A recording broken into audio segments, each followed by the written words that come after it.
represents God's kingdom, knocks over the statue, which represents earthly kingdoms, and grows to fill the whole earth. Thus God's power was displayed, and the game of bowling invented in the same day. Obviously, Babylon does not learn from this message. The king takes the items from God's temple to use in a great feast. As the king defiles God's belongings, God writes on his wall. Thus, God was writing on walls long before Facebook made it popular. But yet again, Daniel must interpret the message, which reads, God has numbered the days of your kingdom and brought it to an end. You have been weighed in the balances and been found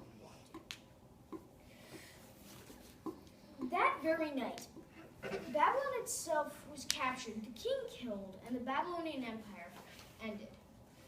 God teaches us a valuable lesson through the book of Daniel. No matter how powerful or mighty a king may be, God is still more powerful.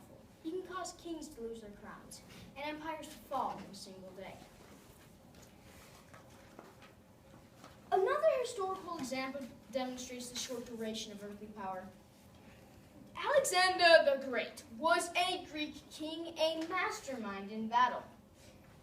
Legend says that he encountered a huge knot of rope.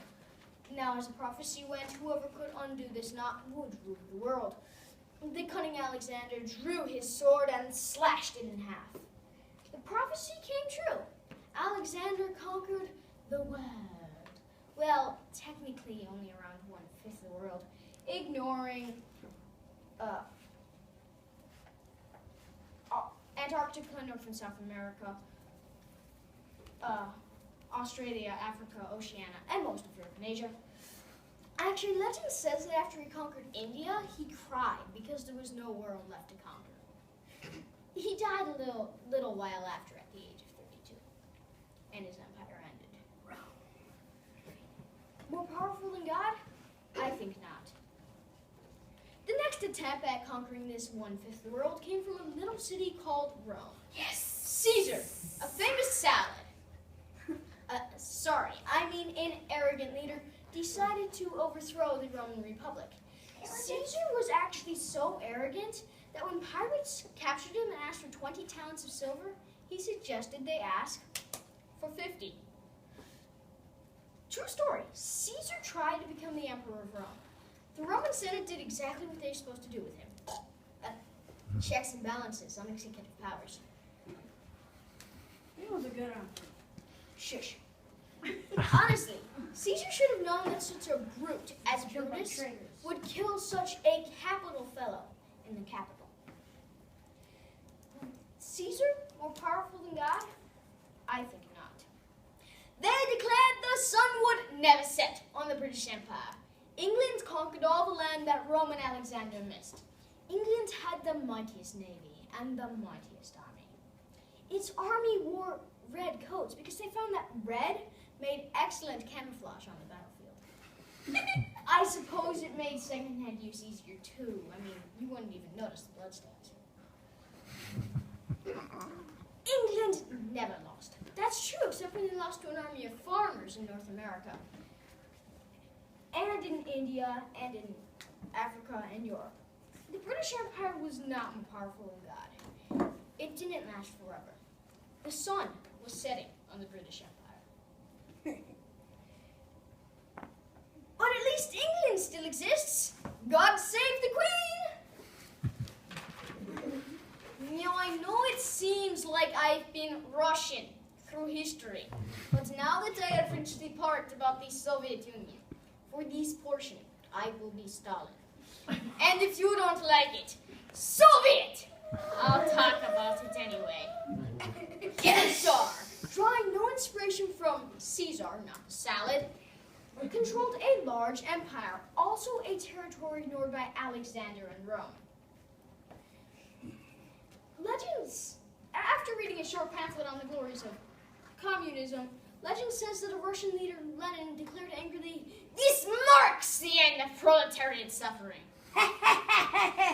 The Tsar, the bourgeoisie, and his family were killed, and Russia became the first communist empire. It had a rough time, though. tens of millions died of famine and war. The wise Soviet dictator Stalin resolved to fix the food shortage.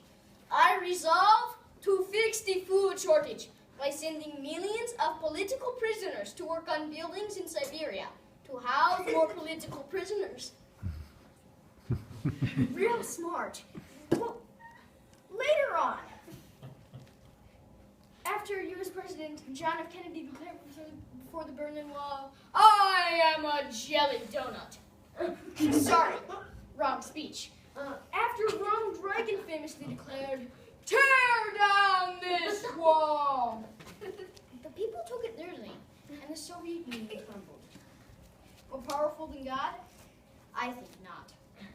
These lessons from history, the scripture, teach us a valuable lesson for application in our world today. The kingdoms of Babylon, Alexander, Rome, and England and Russia all fell. This world has its share of kingdoms today. Now it may be tempting to worry about Iran, North Korea, or Syria. By the way, Syria is not the female voice on your iPhone. Or even politicians and bureaucrats in our own government today. But remember, God is always in control. His kingdom will last forever. Just like the story with the statue in Daniel, his kingdom will one day overcome all earthly kingdoms. Besides, there's nothing to worry about from North Korea. I mean, the last missile they tested went 70 feet. They landed in the ocean. Nor should we put trust in our own nation. America is a great nation to be sure, but not even America will last forever. No government or ruler can surpass the power and the majesty of God. The Psalms say, for kingship belongs to the Lord. He rules over the nations. The story of our world tells this truth. Now we've looked at biblical applications, historical applications, and modern day applications of this principle. I do deeply regret, however, we did not have time to cover iPhone applications, although many of the verses in this speech were found using a Bible app. Christians have nothing to fear, nothing to worry about. In the end, dictators can never win. Politicians can never legislate God away. Some people put their trust in money. Some put their trust in government. Some in power, fame, and glory. None of these will last forever. Not even Twinkies. After all, that's too big of a risk to make. Put your trust in God. All else will fail you. Yeah. Good job. Okay, who can tell me what the main idea was of Nathaniel's? Risk. Trust in God, not anything. Not in anything else. All became risk. Well, That nothing is more powerful than God. Nathaniel. good job. I think you guys got the main point of it. Wait.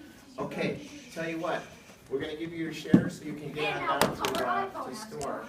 Do you